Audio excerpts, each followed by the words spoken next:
Spirituality is something that, it's a bit difficult because, I'm not the kind of guy who can sit down and meditate all day long. The monkey mind jumps around. Which duty, which endeavor is the most important for you in your walk with Sai Baba? Seva. That was quick. Yeah. Didn't take very long. But seva, the outright fact of, the outright commitment of going and helping people, putting a smile on somebody's face, that is rewarding. You see benefits instantly.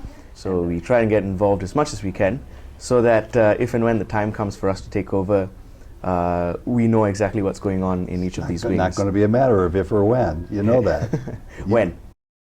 And what was the famous saying of Baba about hands that serve? Are holier than lips that pray. So you embody that, I take it. Yeah. But in all honesty, I try not to pray. I try to communicate as opposed to pray, because Swami already knows what you want, or rather he knows what you need more specifically. I know people, very, very close friends of mine, who have taken up a very active role in the organization, trying to do as much as they can for Swami. Undoubtedly there have been some people who have sort of weaned away, but I think the only way for the organization is forward, and the organization is going to grow. The youth will come. I tend not to worry too much about where the people are going to come from. If there's not enough people, then you just have a lot more work to do. The ever-challenging role in 2017 of Sai Youth of the World. Welcome to Souljourns, and to the story of Prasanth Selvam of Manchester, England. This interview was recorded on April 26, 2016, in the United Kingdom. Prasanth, welcome to Souljourns. Thank you. You're what I would call a member of the Sai Youth. Yes. What's going on with Sai Youth? I should answer you in a localized perspective. All right. To what's happening in the UK. We don't have a huge number of youth. We have in total maybe I think a grand total of 30 people who are active, or maybe 20, 30 people who are active. And we do get involved in, or rather we try to get involved in everything, because we believe that the youth wing is not a standalone wing. It's a wing that transcends and integrates all the other wings, which is SSE, spiritual, and seva. So we try and get involved as much as we can, so that if and when the time comes for us to take over, we know exactly what's going on in each of these wings. Not going to be a matter of if or when. You know that. When. You will be asked to take over. Yeah. This isn't a trick question, although it may sound like one. Of all the things you just enumerated, which duty, which endeavor is the most important for you in your walk with Sai Baba? Seva. That was quick. Yeah. Didn't take very long. And why? Well, Swami has said that, taking from what Swami has said, life is like a tricycle. So you're going to need all three wheels to drive. You can't just operate on one wheel. But there has to be one wheel that's in front.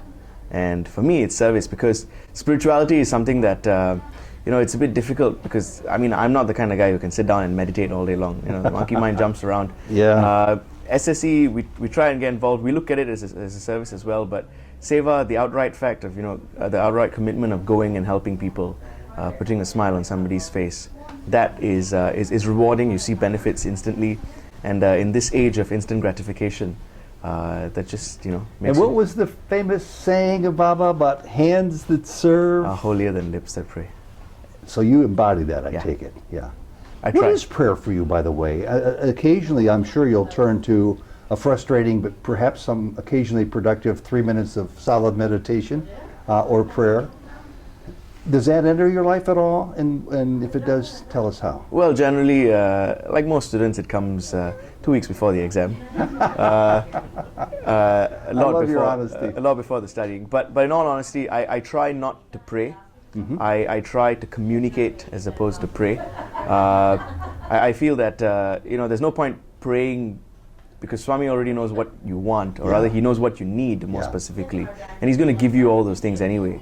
And furthermore, if he wants you to believe that you are Swami, God doesn't pray, I don't think. What would God pray for? Yeah, absolutely, yeah.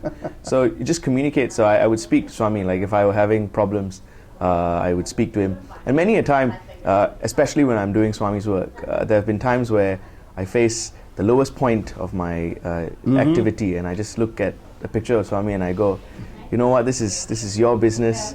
If you want it to happen, you'll make it happen. And then split second later, things will start happening. How do you know when to discern that you should be keeping the spiritual walk in your mind and consciousness, or letting your hair down, so to speak, and having a good time and just doing whatever comes naturally? Well, I don't think the two things are mutually exclusive. There are times when I'm doing things in my daily life, and then I, not consciously or sometimes consciously, get reminded of the spiritual element behind those things. There are times when I've been to a nightclub, for example, and then I see a guy and I go, wait a second, that hair, I've seen it before somewhere, and that looks like Swami. So, you know, Swami brings, I mean, even in the worst possible moments of your life, like when you're out partying with your friends, or even when you're in the Sai Center, even when you're doing the most mundane of activities like folding the mat, you would see some powder on the floor, for example, and you would say, oh, that looks like vibhuti. Or, you know, the most mundane of activities can bring out the spirituality from within.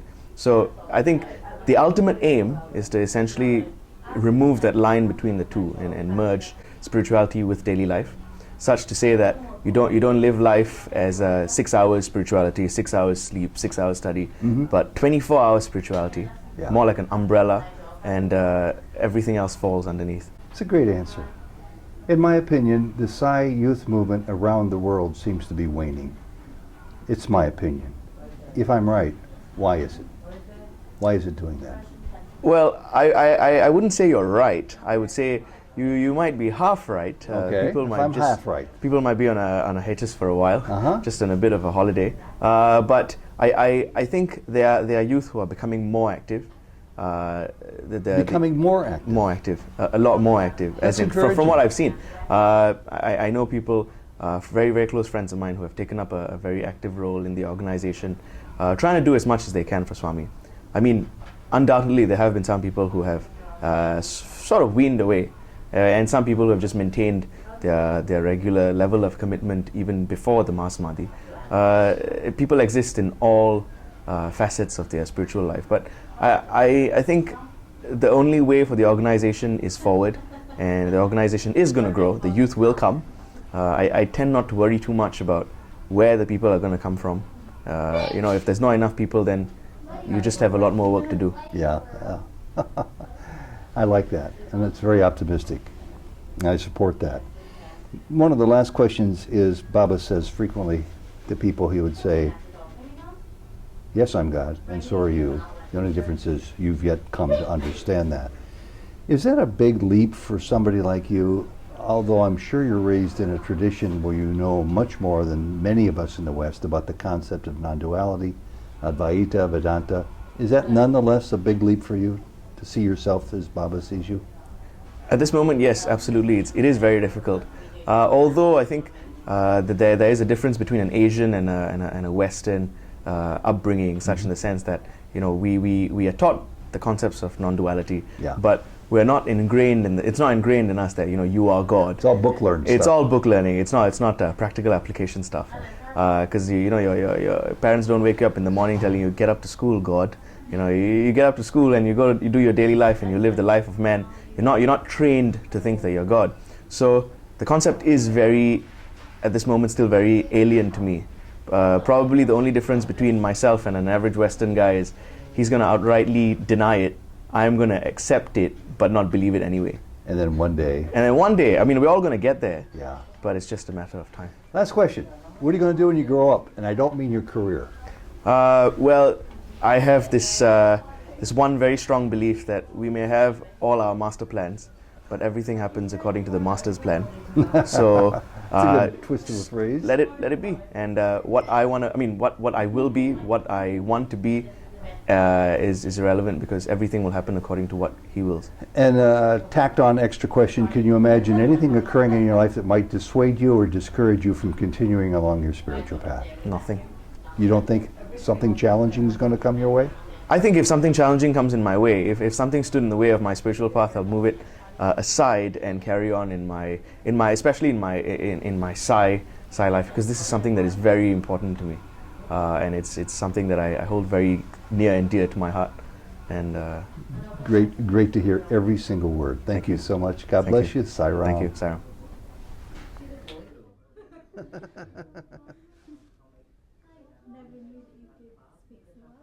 I can't actually. It's